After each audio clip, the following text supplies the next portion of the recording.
नमस्कार दर्शक बंधु ए आज बदली खरा छुट्टर तारीख। तो चलतु राज्य सरकार खरा छुट्टी नुआ नियम नहीं आसछन्ती। से नुआ नियम कौन पूरा डिटेल सहित जानी आम ये वीडियो माध्यम तेणुक आपण मैंने ये वीडियो को फास्ट टू लास्ट पर्यटन देखूँ ताहले आपण मैंने जानीपारे खरा छुट्टी क्यों नियम आसी आ कौन बदली।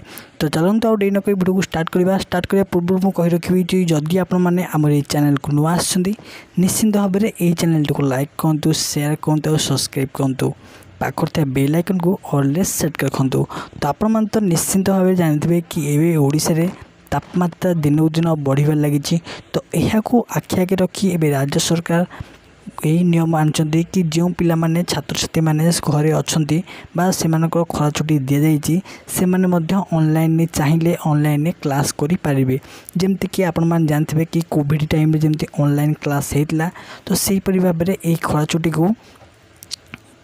को ऑनलाइन रे आपण माने घरे बसी करें ताद्वारा कि आपण माने आगू को पाठ पढ़ी पारे।